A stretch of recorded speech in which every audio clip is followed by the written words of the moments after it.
Well, thank you very much indeed. And it's my great pleasure to talk to you about the role of specialist providers.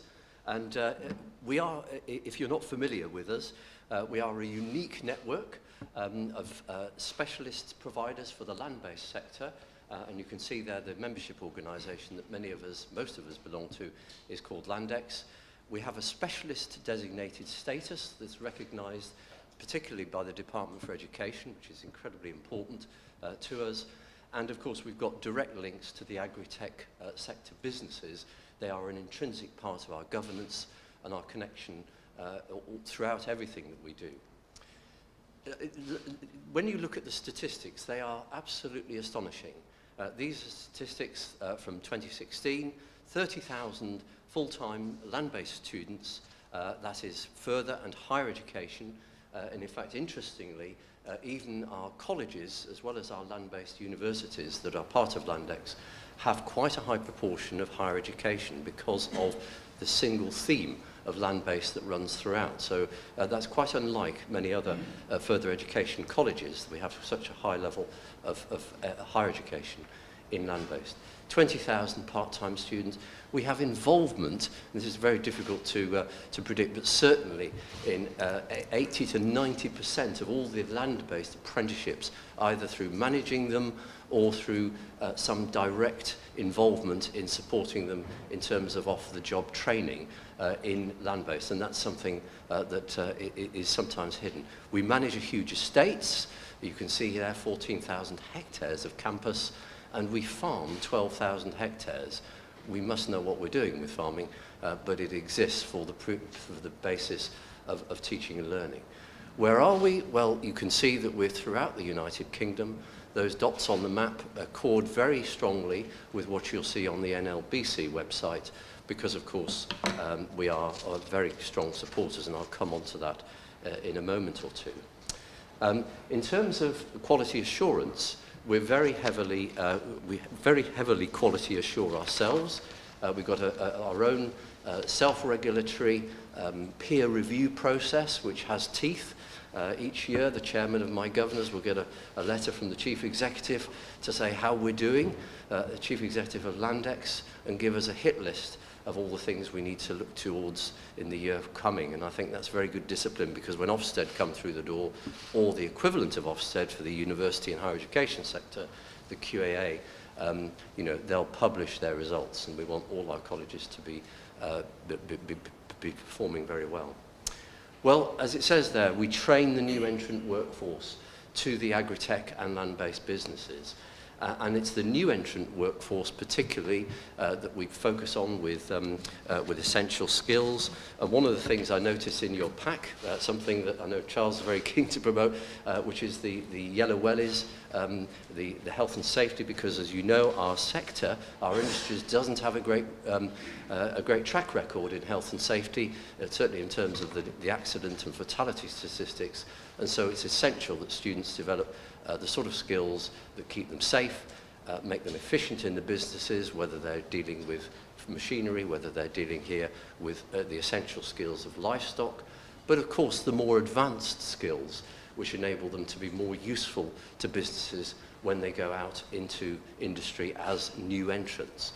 And of course we do as much as we can to develop those expert skills and knowledge, because so much of what students get involved in, harvesting and processing and so on, define whether or not the productivity of the businesses that they work for are going to work. And that applies equally, of course, to the sort of sophisticated knowledge and skills relating to livestock, and you can see here some depictions of those from various colleges around.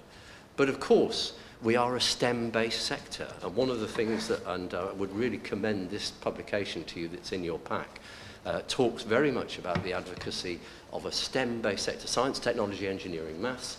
Science underpins everything we do. We teach the techniques, the scientific, the technological techniques that people are required, both in animals, plants, and also of course, in mechanized systems and so on.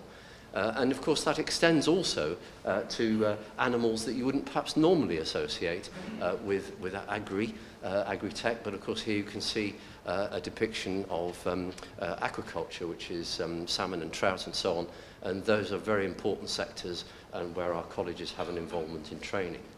And of course custodianship of land and stewardship, which of course defines, you know, the land, our heritage, and how it's properly managed. However, one of the things that land-based colleges do, because they have a high proportion of higher education, a lot of our students are involved in trials work, in demonstration work, and of course in research. And here's a few examples. This is one at my own college, and it represents a facility that's half paid for by the European Union. It's actually a research and trials and demonstration facility, and here you can see trials work being done on substituting vegetable protein for fish meal in the diets of essentially carnivorous fish.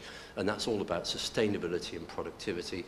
Here's a depiction of Myerscough College in Lancashire, their commercial crop production and research facility. Again, very eminent facility, lots of industrial involvement in that. And here's Nottingham Trent University, one of our members, looking at the environmental impact of poultry meat production. And for Harper Adams University, couldn't miss them, that we've got a depiction there of a septoria in wheat and the extent to which you know, food chain waste can be reduced. Many of these things are beyond pure research, or in addition, their demonstration. And I'd just like to take you to a list, which is a list of what used to be known as the experimental husbandry farms. Many of you of my age, with my hair colour, will remember them with great affection, because they were in essence about trials, they were about near to market, they were about productivity, they were about demonstration, and they don't exist. And the fact they don't exist, I think, is something that's missing. And when you look back at why they don't exist, and you look at this line in a graph, and the graph is actually in this publication here, you can see productivity. The red line at the base there is the United Kingdom, 1990 at the left, and I wouldn't attribute the cause of that flat line essentially to the demise of the experimental husbandry farms. All I would say is that there's an opportunity there in comparison with other countries in the world, perhaps to think of the network of capability and capacity that already exists in the land-based colleges and universities for experimentation and research, for trials, for test beds, for new facilities, new equipment, and so on. I'll leave you with that. In terms of an initiative we've been delighted to support, and I've mentioned it a few times, the National Land-Based College is something that, and I've put the brands up there again, these brands are available in this publication here. We support that network. If you like, think of it as a bit like the Open University for the land-based sector, with all these out centres, except that we're not there essentially to promote and encourage people to do degrees. They're being encouraged to learn, and to learn in a way that I think is very important. And I just wanted to share with you some of the motivation that we had as land-based colleges in promoting the establishment of this organisation. And it was high-level CPD, continuous professional development. And if I use level 4, level 5, and they go back into the old language of HNC, HND, probably most of you in the room will recognise that standard.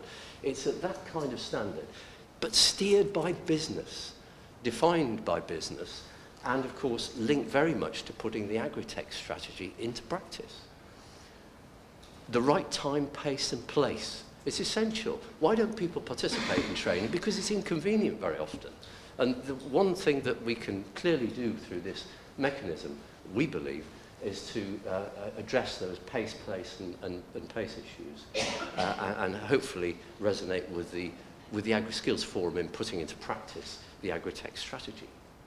And of course, online learning. I'm not suggesting everyone learns well at the end of the wire, but a combination of online learning and pace, place, in the way the OU do, Open University, is clearly got to be very effective. And that's something we've got some expertise in, and hopefully working with partners, we'll do more of that.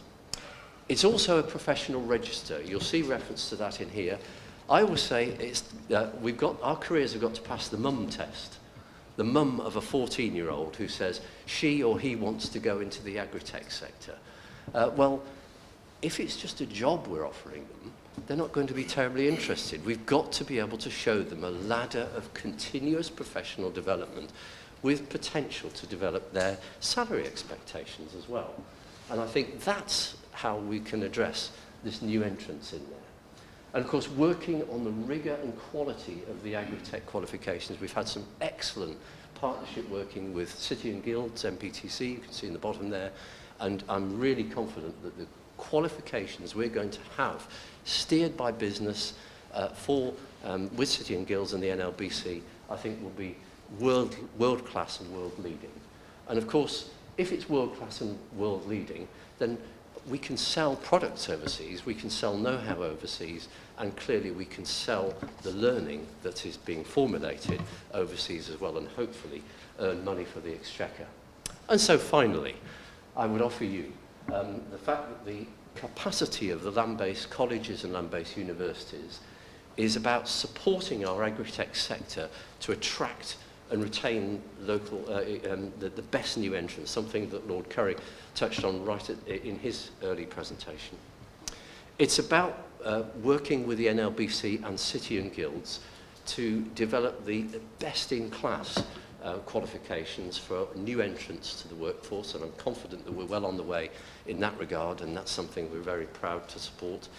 And of course, it's working with NLBC in developing and delivering that sort of level 4, level 5, the HNC, HND level, flexible CPD solutions so that they can be accessible for people who've got busy lives and for whom taking time out of the workplace in the traditional learning model of day release or whatever just simply will not do. And finally, I would say also that there's an opportunity there for near-to-market trials, demonstration, and so on, because it links very much with the whole productivity agenda, which is what the whole skills emphasis of what we should be doing is all about. And hopefully that will help AHDB and DEFRA in their advocacy for both. Thank you very much.